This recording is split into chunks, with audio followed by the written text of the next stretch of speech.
یہ علاج ہے، یہ اسباب ہیں، اختیار کریں۔ جس پابندی سے ہم وہ کھا رہے ہیں، کم سے کم اسی پابندی سے یہ دعائیں بھی تو پڑھ لیں۔ جیسے اس دوا کا فائدہ یہ ہے کہ وہ ہمیں بی پی سے بچائے گا، شوگر سے بچائے گا، بخار سے بچائے گا، چکر سے بچائے گا، ہارٹ فیل ہونے سے بچائے گا، کسی اور بیماری سے بچائے گا، یہ دعائیں بھی وہی کام کر رہی ہیں۔ نہ صرف یہاں بلکہ اس کا اثر تو وہاں بھی ہوگا۔ دوائیں تو یہاں تک اثر کریں گی، دعائیں وہاں بھی اثر کریں گی۔ آپ علیہ السلام پابندی سے سونے سے پہلے یہ آیتیں پڑھتے تھے، آمن الرسول اخیر تک۔ کیا فائدہ معلوم؟ جب یہ پڑھ لیں گے بستر پر، حدیث میں آتا ہے شیطان خود کہتا ہے اب میں اس کا کچھ نہیں بگاڑ سکتا۔ کیا بڑا تحفہ ہے، کیا عظیم نعمت ہے۔ کیا اس کے بعد بھی ہم نہیں پڑھیں گے؟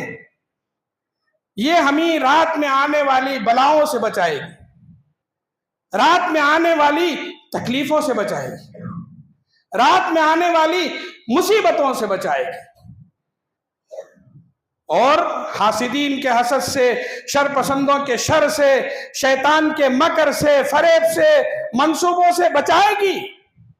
ساتھ میں رات، حدیث میں آتا ہے رات بلاؤں اور مصیبتوں کا وقت ہے، اسی لیے رات میں ذکر کریں، تہجد کریں، دعائیں پڑھ کر سوئیں۔ اگر ہم سو ہی رہے ہیں، جب یہ پڑھ کر سو جائیں انشاءاللہ مصیبتیں بھی کم ہوں گی، تکلیفیں بھی کم ہوں گی، اور آرام سے سوئیں گے انشاءاللہ، صبح میں آرام سے اٹھیں گے، سستی نہیں ہوگی، کاہلی نہیں ہوگی، حشاش وشاش ہوں گے، فجر پڑھنا آسان ہوگا، توفیق ملی تہجد پڑھنا آسان ہوگا۔ اس لیے ان چیزوں کا اہتمام کریں۔ ایک نماز ہے جو معراج کا تحفہ ہے، یہ آیت ہے، یہ آیتیں ہیں معراج کا تحفہ ہیں، وہ حضرت ابراہیم کی دعا وہ تحفہ ہے ہمارے لیے۔ ان سب چیزوں کی پابندی کریں، انشاءاللہ ہمارے لیے آسانیاں آئیں گی، تکلیفیں دور ہوں گی، مصیبتیں دور ہوں گی، اللہ خوش ہوں گے۔ واقعہ معراج کی کچھ اور تفصیلات ہیں، کچھ اور اسباق ہیں، کچھ اور چیزیں ہیں جسے ہمیں لے کر اپنی زندگی میں نافذ کرنی ہے۔ انشاءاللہ کسی اور موقع پر عرض کرنے کی کوشش کروں گا۔ اللہ ہم سب کو عمل کی